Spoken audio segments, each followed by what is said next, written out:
Becoming an author, I would say, takes courage because there are many people who write, and if you actually go back to the surveys, there are so many people who write, but only 8% of them actually publish books.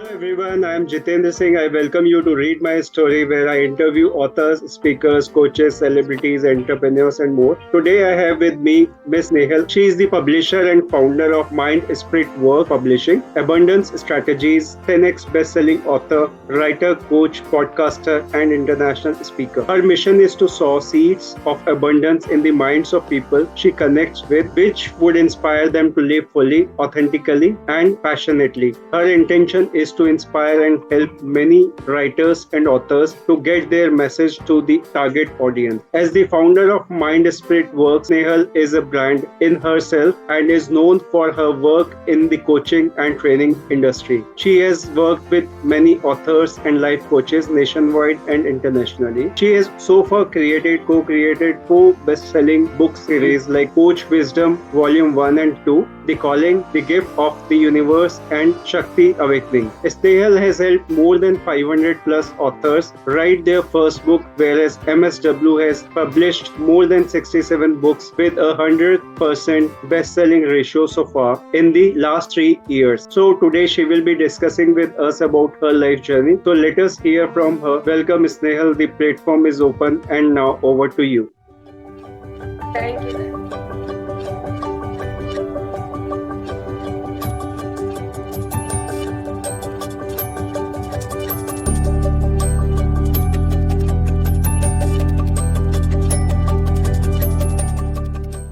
you. Thank you, Jiten. Thank you for an amazing introduction as well. So yes, that's in short about me.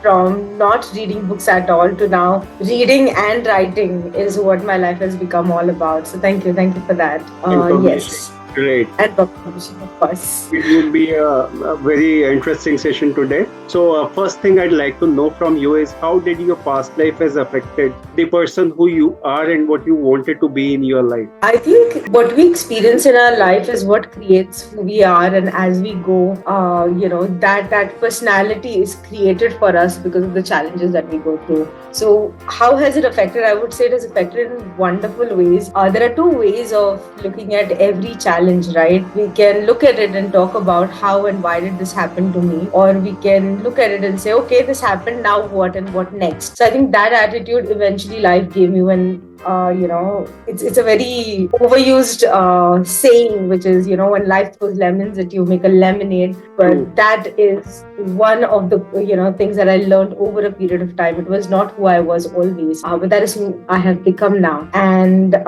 it is through these experiences that I moved into publishing as well, because being a publisher or an author was not in my dream list at all. It just it happened to me rather than me looking for it. So becoming an author was accidental. Becoming a publisher also happened as a part of an accident, and then it moved on into growing it, which happened very beautifully. And in past 4 years, I've worked with over 500 plus coaches, authors, and new writers who are writing their first book.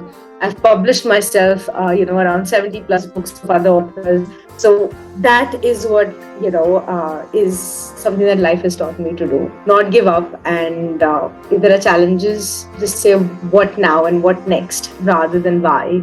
Right. You like very wonderfully explained your experiences, how it became your career, and now how you are helping other authors and writers to publish their books. So, but I'm still curious to know, like, what kind of thoughts you had when you were growing for your career. So, entrepreneurship doesn't come naturally to me, or didn't come naturally to me, as I am kind of the first entrepreneur in the 7 generations of our family. So, for me, going back to anyone for advice or asking questions or taking advice didn't happen. Okay, Right. So learning entrepreneurship was one of the biggest challenges. And if you're an author, if you want to write, and if you want to communicate, no matter what you do, whether you are an author, a coach, or you're working for someone as well, I think entrepreneurial mindset is something that drives you in everyday life. Even a homemaker needs an entrepreneurial mind, and she does have it, or he does have it. That's why they're able to, find solutions in difficult times for us. So, True.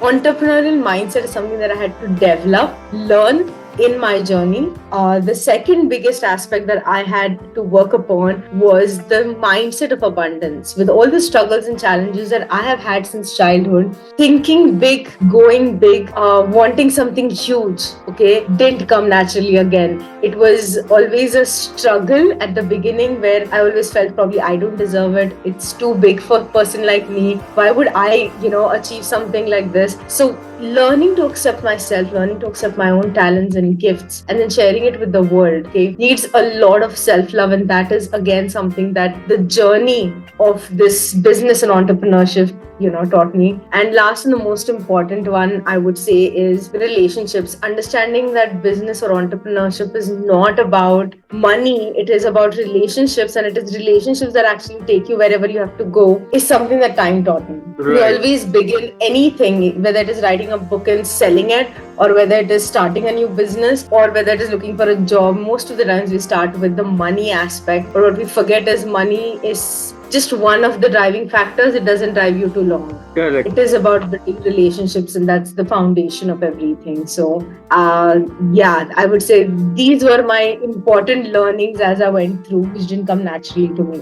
Right. And money is the outcome, not the actual product of the journey. Right. So if I talk about your things you are passionate about in your life, so what are those things? I would say what I'm passionate about is sharing wisdom.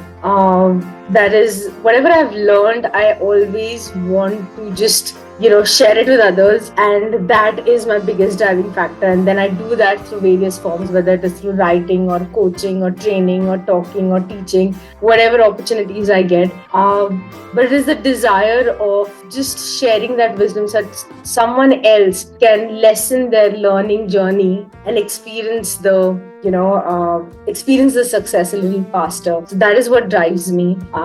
That's what I'm superbly passionate about. And the second most important, as you said in my introduction, is I believe that each one of us is actually born abundant. All we need to do is just claim it, and there is enough in this universe for each one of us. There's no need for competition, lack, criticism, so on. So Correct. that is my other driving factor, to sow that seed of abundance, that there is so much for you that you don't have to worry about anything else. And sowing that seed in as many minds and hearts that I meet is what drives me, or wakes me up every single day. And that's what I would say I'm passionate about. Definitely, it's our mind only which limit us. Otherwise, if we see things with abundance and like bigger horizon, so there are so many things available for each one of us. Great. Absolutely. So now moving on to your work and experience, I would like to know more onto it, like how you started your business journey, and before that, you had any kind of experience also in job or career kind of a front. Oh yes, definitely. I started as a teacher, school teacher. I used to teach maths and science at one point in time, which I did probably only for 2 years, and then moved to the most known industry at that point in time, which was the only high-paying jobs with lower qualifications, was the BPO industry. So I spent around good 11, 12 years in the BPO industry, where I worked as a customer service advisor to moving into quality training. And that's where my actual training journey began. I moved into corporate. I worked as a trainer, and then being a part of the company, being a trainer or a process trainer, you're teaching exactly the same course again and again. It's just that the number of participants or the faces are changing, but you're repeating your content. And that really got to me. And that's when I decided, I want to keep doing variety and train more and learn more. So one fine day, I just quit because I knew that I wouldn't get that at work, the variety that I'm looking for. And I moved into freelancing, and then I was doing various projects for at least 5 to 6 years. And I worked with various companies, Fortune 500 companies, for training them for corporates, skills, behaviors, setting up value systems, and so on for organizations. And then you reach that point, right? When you're doing freelancing as well, you want to do certifications, because becoming an author, I would say, takes courage, because there are many people who write. And if you actually go back to the surveys, there are so many people who write, but only 8% of them actually publish books. that will increase your pay scale, because now there is no there is no other way that you can qualify or say, hey, I've done this also and pay me higher, because you're not in a system anymore. There is no appraisal for you. So that's when I just came across a life coaching course, and I said, you know what, I'll get just another certificate, let me add that. Coaching at that time was very, very, very new. I'm talking about 9 years ago. So I enrolled for the course, and I didn't realize that it would change my life, because when I started learning coaching, I realized that there is so much better way of training, because in training it was more of me telling people what to do, and coaching was a beautiful aspect of letting people figure out what to do and you just being their guide. And that inspired me so much that eventually I started moving to coaching more. So I do trainings and coaching, but that was my pivoting point in life, which also happened exactly at the time when I had to move to States.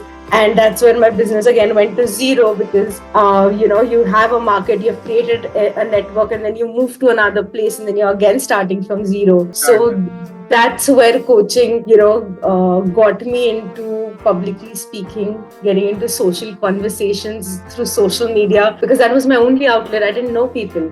That slowly moved into me being an author, where one of my coaches actually challenged me, saying, I don't know, you keep saying that you don't have friends and you don't know people and you can't do business. I'm going for this event, you're going to show up for this event. So I show up for the event without asking my mentor what it is, and it is an event of authors. And when I reached there, I realized, oh my god, I've never read a book. What am I going to talk to authors about? And I genuinely had not. I have been very studious student who only learned to write exams and clear. That's it. I never studied beyond that. So that was the pivotal turning point for me as an author. When I went for that event, the event organizer, who apparently was a publisher, which I didn't know then, she asked me, hey, my name is this, and what is your story? And my response to that was, I don't have a story. I'm just here because my mentors forced me to be here. That's my simplest story. I don't have a story. She's like, no, everyone has a story. What's your story? I'm like, I don't have a story. Life is simple, amazing, and I didn't look at my life from a space of, there were challenges, life has changed. We have gratitude, but at times we don't notice where we were and where we came.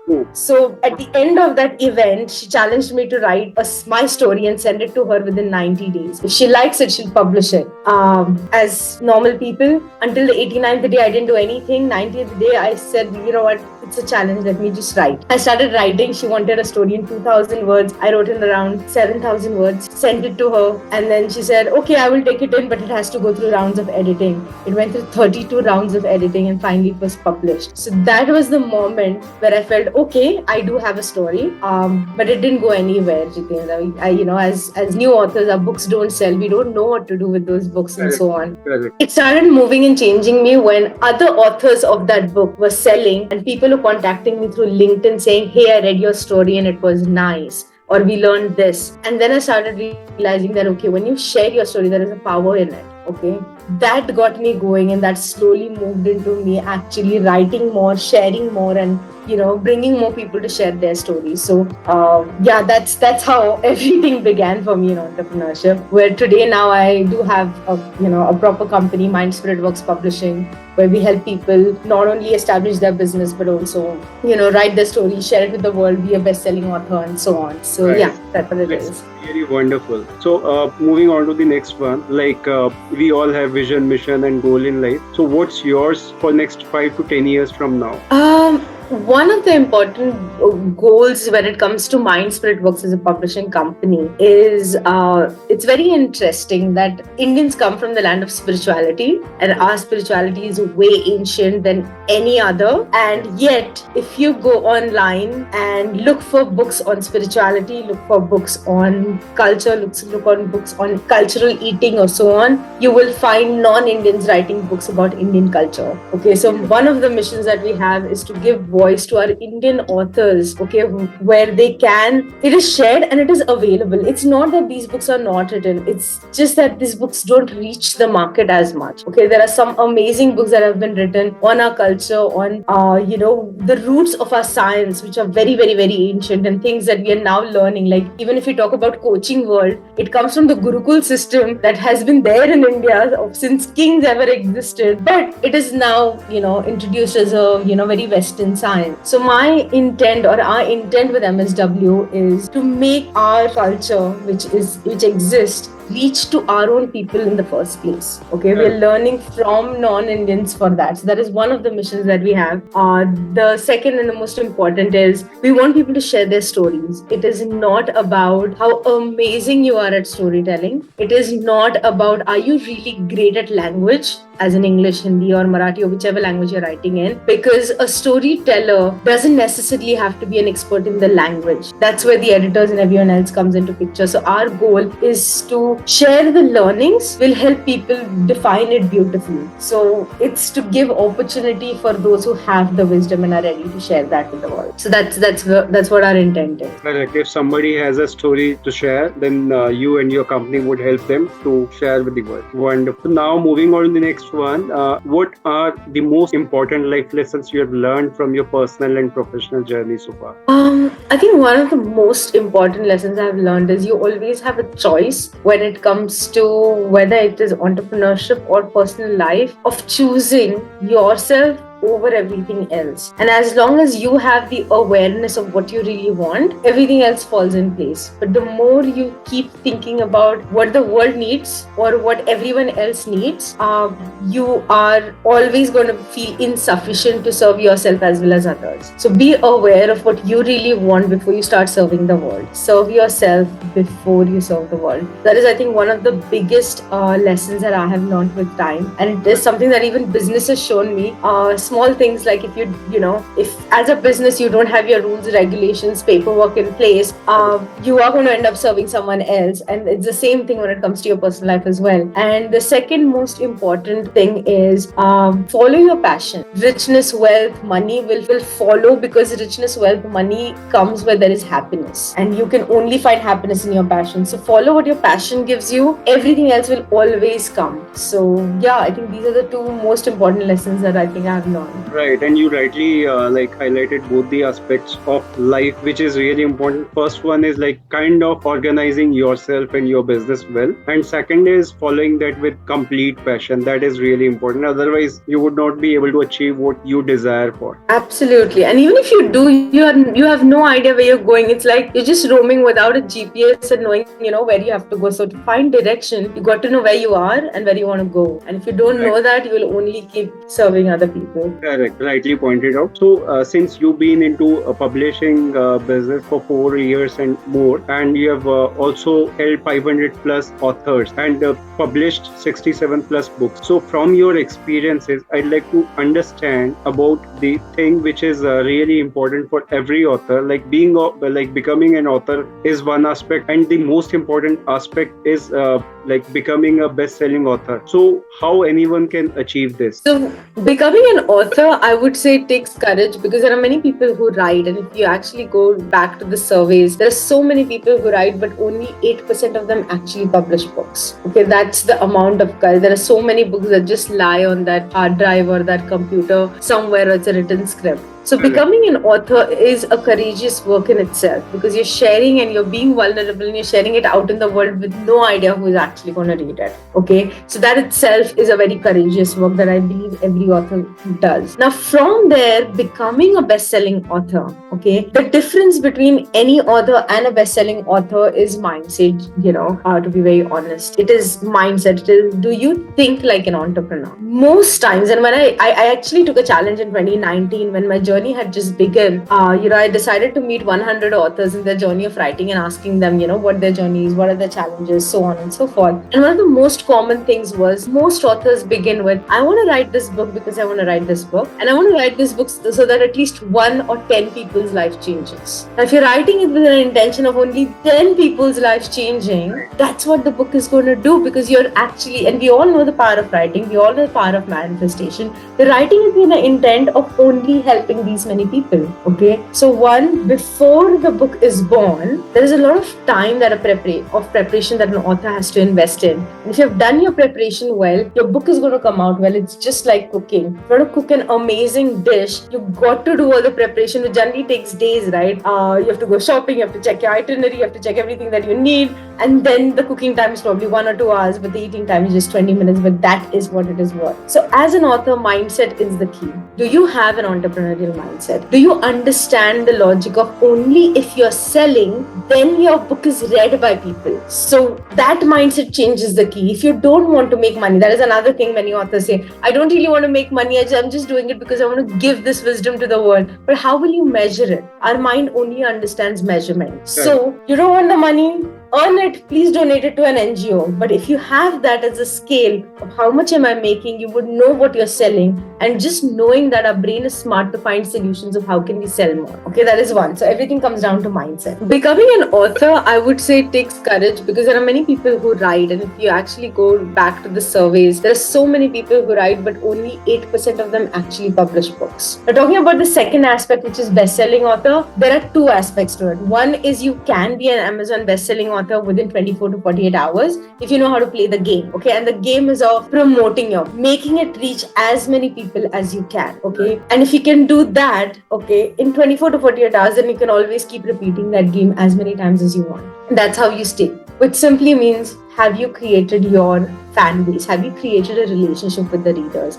Have you actually connected with your readers? And I know many authors say that I'm an introvert, social media is not my thing, or I'm not a social person. And that's absolutely okay. But if you want your words to reach more people, you've got to connect with them. You don't like videos, you want to connect with them through your content. There are so many other ways. But creating your fan base is the requirement. And that's what even traditional publishers are doing today. If you want to publish a book traditionally, there is no Bhagwan story anymore. In Bhagwan, it was very simple. He wrote a script, he had no idea where it went, he just directly got the checks, because the traditional publishers actually invested in creating the fan base for the author. But now even traditional publishers are asking, do you have a follower base? Do you have an email list of at least 20,000 people that you can email? Do you have this? If you haven't worked on connecting with your readers, hitting bestsellers is going to be a challenge. And this is where you can hire then companies like us who can help you hit the bestsellers. But it's something that you hit, and to continue that journey, you will have to, as an author, change the way you look at your books. Right. So yeah, I don't know if I answered your question.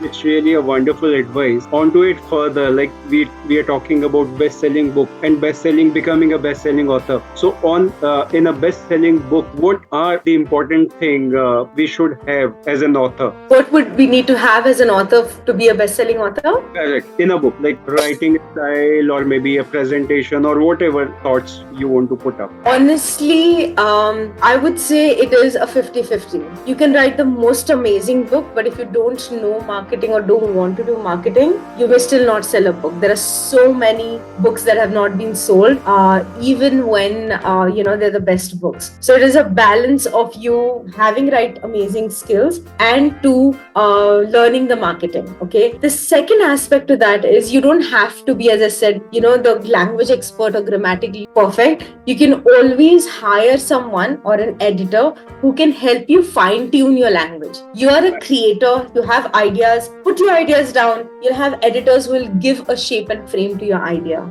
Okay. So don't get caught up into, I have to learn how to write. You do what idea has come to you, and rest everything you have people and resources. Don't DIY it. So it's a 50-50. Market and writing. There is no right way of writing. As long as you are yourself, that's the best way. Because if you write different and you speak different, then people see that difference when you actually get public. So you might as well just be yourself when you're writing your books.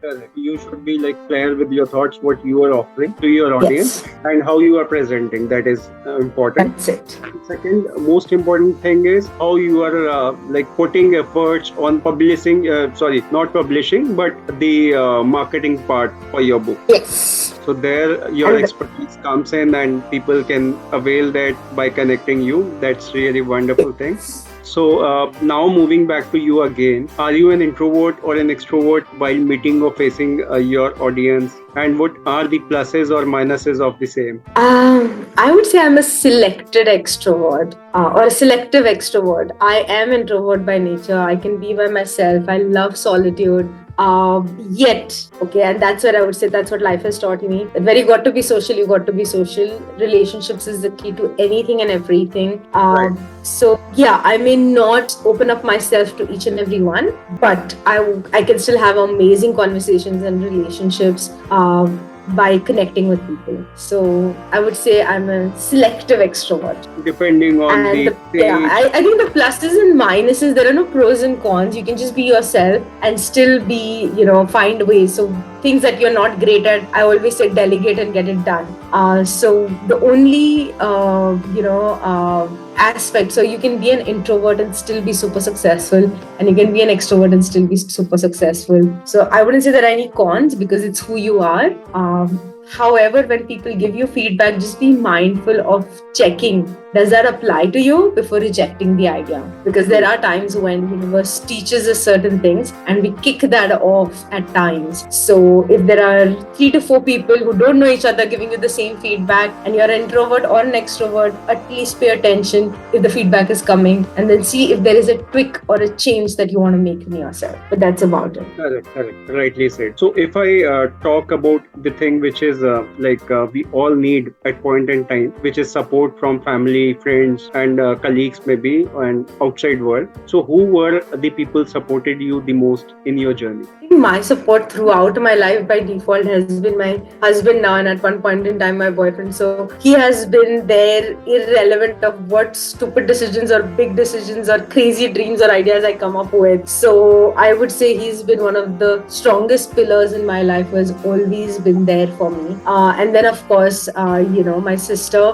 who again, she and I probably may not agree on everything all the time, but irrelevant of what decisions I make, she will stand by me. So these 2 people have been like the strongest and with me all the time. Wonderful. So, we always need some kind of motivation and inspiration in our life. So, what is your motivation and inspiration in your life? I would say the motivation and inspiration is something that you got to find within yourself, because the more you keep looking outside, there is a dependency. Correct. Okay. So find motivation within yourself. For me, the motivation, as I said, is the desire to share my wisdom with other people is what drives me every single day. That's what wakes me up. And that's my motivation. And it's like bathing. You got to have it every single day. You can't have that switch on and it goes on forever. It will switch off and you have to manually switch it on. The days when you feel like I don't want to do this, are the days when you actually should do it and push yourself. That's the way of, getting out of your comfort zones, and self-motivation is the key. That's, again, hardest thing that I learned. Don't depend on others for your motivation or other things as well. Correct. You rightly pointed out, because we always look motivation, inspiration from the outside world. So when we don't find it, we kind of start to feel demotivated, and we got our interest lose from that point in time. So that is really important. If you start finding motivation, inspiration within you, so when you are in odd times, definitely you can charge up yourself, see yourself, your journey so far, and seek motivation from there, and you can start again very soon. So we all see people are really running for being successful or being having success with money or some other thing. So what is your take on success? What do you think success is to you? I think success for me is more about fulfillment and finding joy in that fulfillment. So whatever you do, irrelevant of what you do, if you're fully feeling fulfilled, I think that should be our definition of success. And at the end of the day, each one of us defines it differently. For some of us, it means luxury, pleasures. My simplest way of looking at it is, if I can have fulfillment in everything that I do and have joy in it, that's success for me. And that's, I think, the simplest way I can put it. Right, wonderful. So now we are moving on to the next one and the last one. Any message, advice you would like to share with our viewers and listeners? I would like to just share with all the entrepreneurs or coaches or authors or writers there, and that is this. We always invest a lot in learning the art or the skill that we already have. So if you're a writer, you're already investing in learning how to write or excelling your writing skills. Or if you're a coach, then you're learning how to be a coach, so on and so forth. Right. We have a tendency of only working on that. But if you're an entrepreneur, please make sure that you are investing in yourself to learn entrepreneurship equally as well. So there's no point in you just being talented and skillful. I think that's the biggest difference between most successful people and most talented people. Most talented people are not necessarily more successful. Correct. But most successful people know how to use the talent that they have, and if they don't have, where to go for it. So one of the tips that I would want to give, or suggestions that I would actually want to make is invest in learning how to actually do business before you get into business, or as you get into business, and keep upgrading yourself by either having a mentor or a guide by yourself, even if you come from a background of family businesses, because even with family businesses, there are huge generation gaps which sometimes get into your own way and you have no idea how to work with it, and you may Correct. feel lonely or alone in that journey. So have a mentor, have a guide who can guide you in this journey with you. So yeah, and the last and the most important thing is just ask yourself, are you really passionate about this that you're investing everything in? If you're not, it's time to just recenter, as we say, and start on our GPSs every Right. time. So yeah, keep checking what your destination is, and are you still Correct. in alignment with that destination? And sometimes that restart button is really important. Yes. And if you don't, then universe is really smart. If you don't listen and you don't follow it, it pushes you in a corner where you don't have an option but to Correct. restart. So you might as well just take the hint the first time. Correct. Either chooses yourself or otherwise the circumstances will make it happen. Make you choose, yeah. Correct. Very well said. And I must say, it was really amazing discussing with you so many things. You have talked about the publishing business very well and explained in a precise way how a person can be an author, not only an author but a best-selling author, and what all he or she needs to put up in his or her book, as well as what marketing strategy or promotional strategy they can follow to make it a success. So that's really wonderful, and I think that would be really helpful for all the authors who are viewing and listening to this podcast. And I am really thankful to you, Snehal. The discussion was really amazing, and I'm looking forward to hear more from you again soon, probably on the other topic which you were talking about, spirituality and things related to that, probably. So looking forward to that. Thank you so much for your time. It was wonderful having you here. It was amazing and my pleasure. Thank you. And also, I would share your website and social media links so that people can be in touch with you, take your help, guidance, as well as your support for publishing their book. Perfect. Thank you. So, guys, don't forget to check that out too. Thank you so very much, everyone, for watching and listening. I hope you all must have gathered a lot of valuable information and insights about publishing business. So, take benefit out of it, and don't forget to like, share, and subscribe. Have a good time. Thank you, and bye bye.